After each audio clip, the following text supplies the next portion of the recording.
The exact words to use when police ask about your gun, picture this. Red and blue lights appear behind you. You pull over. The officer approaches your window. Everything is routine until he asks one question.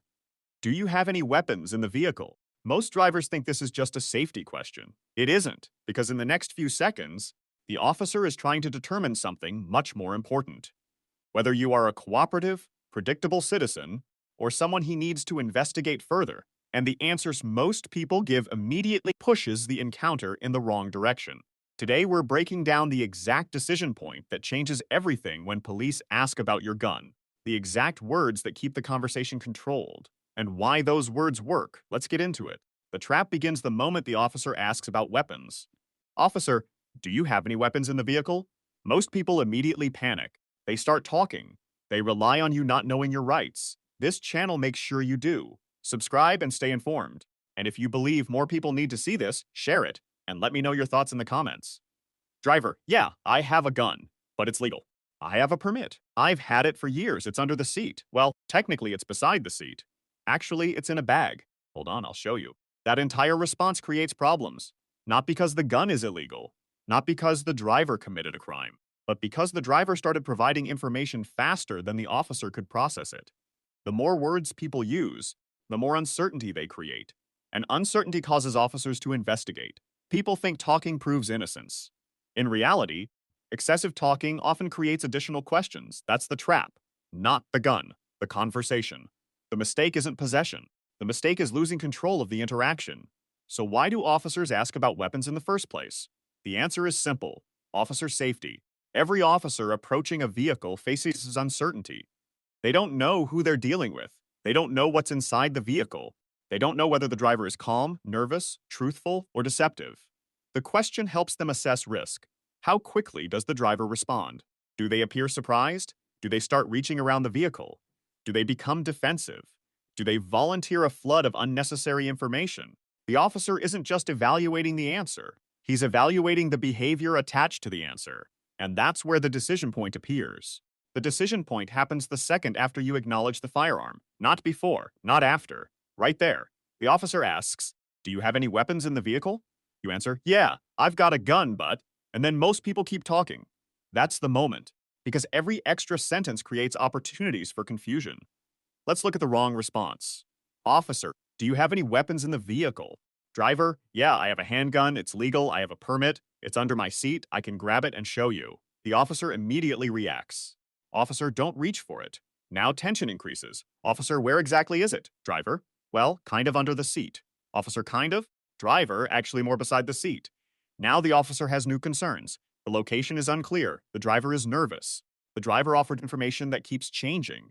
The investigation just expanded. Nothing illegal happened, but the encounter became more complicated. Now let's look at the correct response. Officer, do you have any weapons in the vehicle? Driver, yes. Officer, how would you like me to proceed? That's it. Yes, officer, how would you like me to proceed? 12 words. Easy to remember. Easy to deliver. Easy for the officer to understand. Notice what happened. You answered the question.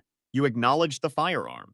You communicated cooperation. You avoided sudden movements. You avoided volunteering unnecessary details. Most importantly, you shifted the next decision back to the officer. That's the key. The phrase is not magical. The power comes from what it accomplishes.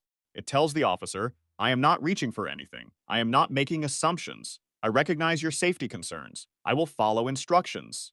That immediately lowers uncertainty. And lower uncertainty often lowers tension. Let's repeat it. Yes, officer. How would you like me to proceed? That's the phrase. Now let's talk about what usually happens next. Many viewers assume the conversation ends there. Usually it doesn't. The officer may ask follow-up questions. Officer, where is the firearm located? Provide a direct answer. Driver, it's in the center console. Nothing more. Officer, do you have a permit?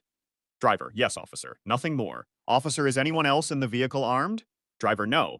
Officer, short answers, direct answers. No speeches, no explanations, no arguments. One of the most common mistakes people make is trying to sound extra cooperative. They think more information helps. Often it does the opposite. The officer asks one question. The driver answers 5. Now the officer has 5 additional topics to sort through. The goal is not silence. The goal is precision. Another common pressure tactic occurs when officers ask variations of the same question. Officer, so tell me about the gun. Many drivers immediately launch into a long explanation. Instead, answer only what was asked.